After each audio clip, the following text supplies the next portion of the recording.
In the early 1990s, Chicago's West Side was a battlefield of rival gangs, shifting alliances, and young men rising to power before they were old enough to rent a car. Among them, one name echoed through housing projects, police briefings, and street legends alike: Angelo "Low" Roberts. To some, he was a fearless leader. To others, a dangerous warlord. To history, he became one of the most infamous figures tied to the Four Corner Hustlers, a gang undergoing a dramatic transformation during his short life. This is his story: the rise, the violence, the political games, and the mysterious murder that ended it all at just 24 years old. Origins. From the projects to the street, Angelo Roberts grew up in the Henry Horner Homes, one of Chicago's most challenging housing projects. Like many young men in that environment, the street culture was not just visible, it was inescapable. Roberts's early affiliation was not with the Four Corner Hustlers. He first aligned himself with the Gangster Stones, a gangster side faction active inside Horner and surrounding buildings. This early chapter shaped his mindset, learning the codes, the politics, and the violent realities of gang-controlled blocks. But Chicago's gangs are never static. Affiliations change, alliances crumble, and new opportunities emerge. A shift in power. Joining the Four Corner Hustlers, by the late 1980s, the landscape at Henry Horner was changing. The Four Corner Hustlers, originally a West Garfield Park organization, were expanding deeper into the West Side's major project complexes. Around 1988, Roberts made a surprising move. He left the Gangster Stones and flipped to the Four Corner Hustlers, a People Nation gang. This wasn't a casual switch. Roberts married the daughter of Walter Wheat, one of the most respected early Four Corner Hustler leaders. Through Wheat, he gained powerful mentors and direct access to high-ranking figures within the organization. Rising through the ranks, by 1991 and 1992, the Four Corner Hustlers were undergoing major internal shifts. Longtime 4CH leader Monroe "Money" Banks had been pushing to expand 4CH influence into places like Horner and Rockwell Gardens. When he died, a leadership vacuum formed just as the crack cocaine economy reached its peak. Into that vacuum stepped Angelo Roberts, young, ambitious, and willing to use extreme violence to assert control. By the age of 22, Roberts was widely recognized as the head of what became known as the Angelo Fours, a powerful faction of the Four Corner Hustlers with its own identity, soldiers, and set territories. Under his leadership, former Gangster Stones blocks flipped to 4CH control. New factions such as Spanish Fours and Syndicate Fours emerged, 4CH embedded deeper into high-rise project buildings. The gang shifted from neighborhood-based to a highly organized drug distribution network. Roberts' word carried extraordinary weight among young members. He was charismatic but ruthless. He rewarded loyalty and responded to betrayal with violence. Conflict, the making of a warlord. The early 1990s marked one of the most violent periods in 4CH history. Angelo's rise triggered conflict on multiple fronts. 1. Wars with the unknown vice lords, UVLs. Although both belonged to the People Nation, street alliances often collapsed under the pressure of turf and drug profits.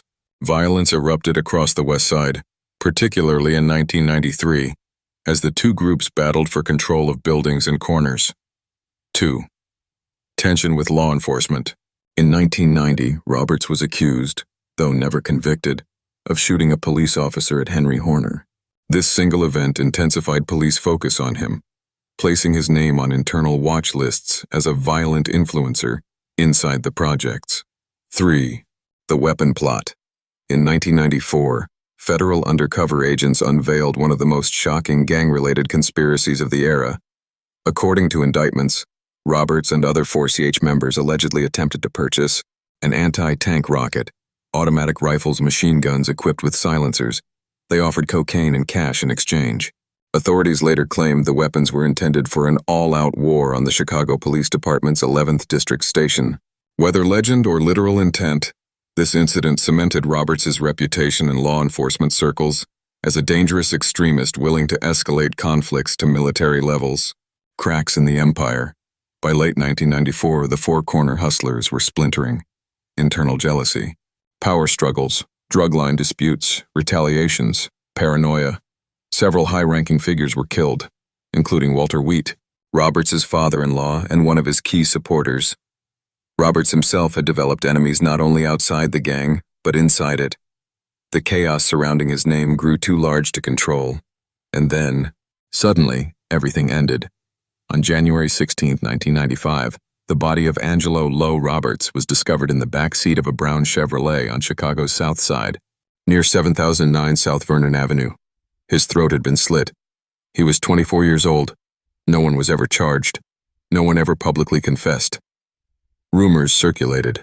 A betrayal from inside his own organization. A retaliation from an enemy faction. A setup linked to disputes over drug territory. A silencing by people who feared his growing influence. To this day, the murder remains unsolved, a shadowy ending befitting the intense and violent world he inhabited. The funeral of Angelo "Lo" Roberts. When news spread in January of 1995 that Angelo "Lo" Roberts had been found murdered, Chicago's West Side reacted instantly. In the world he occupied, a world of loyalty, violence, and generational street identity, his death sent shockwaves through every four-corner hustler set. As the day of his funeral approached, there was a single question on everyone's mind. How do you bury someone who was already a legend? The scene. Thick tension, heavy presence. Roberts' funeral drew one of the largest turnouts for a gang figure in Chicago during the 1990s. The atmosphere was unlike a traditional service. Streets around the funeral home were lined with young men in black and gold attire. Cars circled the blocks, their windows tinted, their drivers scanning for danger. Police kept a distant but heavy watch, aware that both tension and grief can turn violent. There was no celebration, no loud outbursts, just a quiet, electric heaviness in the air. Everyone present understood that they were witnessing the end of an era. The casket, a symbol of status. One of the most talked about aspects of Angelo Roberts' funeral was the presentation of his body. Accounts from those who attended describe a standing casket. Unlike a standard burial display, Roberts was placed upright, dressed in street clothes that reflected his status within the four-corner hustlers. This presentation wasn't random. It carried symbolic meaning. A final image of strength, a gesture of respect from his faction, a statement that, even in death, he stood tall. Standing caskets are rare and typically reserved for high-ranking figures in certain street cultures. For those who followed him, it was a powerful final image, the last moment of a man who commanded fear and loyalty in equal measure. The crowd. Hundreds pay their last respects. The room filled beyond capacity. Old heads from the West Side, young shorties from the projects, and members of affiliated sets all came to see him one last time. Inside the funeral home, groups entered in waves. Some approached the casket silently. Heads bowed. Others placed symbols, bandanas, or personal items near him. A few openly cried, a rare display in the culture of the streets. Despite the size of the crowd, the room remained eerily controlled. People whispered, moved slowly, and kept eyes on every entrance and exit. Even during mourning, survival instincts stayed sharp. The procession, a final ride through the West Side. After the viewing, Roberts' body was placed back into the vehicle for the procession. The motorcade stretched for blocks, cars with hazards on, headlights glowing in winter gray, slow movement through familiar territory, places he had walked, fought for, and ultimately died behind. Residents stepped out onto porches and sidewalks to watch the line pass. Some bowed their heads. Some recorded it in silence. Some simply stared. For the neighborhoods that shaped him, this was not just a funeral. It was a moment of historical weight.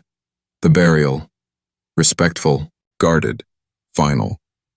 At the gravesite, the crowd spaced out in a wide circle. Older men formed a protective perimeter. Younger members stayed close to the casket. The final prayers were quiet. Hands lifted to the sky, heads lowered. No one raised their voice. No one made threats. It was a rare moment of stillness, a recognition that even the strongest, most feared figures are not invincible. When the casket was finally lowered into the ground, the only sound was the winter wind. Afterward, a name that didn't die. Even after the funeral ended, the legend of Angelo Roberts lived on. Many sets began calling themselves Angelo's Fours, his name continued to circulate in stories, murals, and street memory. Younger members looked up to him as a mythic figure of power and loyalty. His death marked a turning point in 4CH history, the end of centralized leadership, and the rise of splintered factions. His funeral became one of the most remembered in Chicago gang history, not because of glamour, but because of the gravity of what his death represented. Legacy, the name that never disappeared.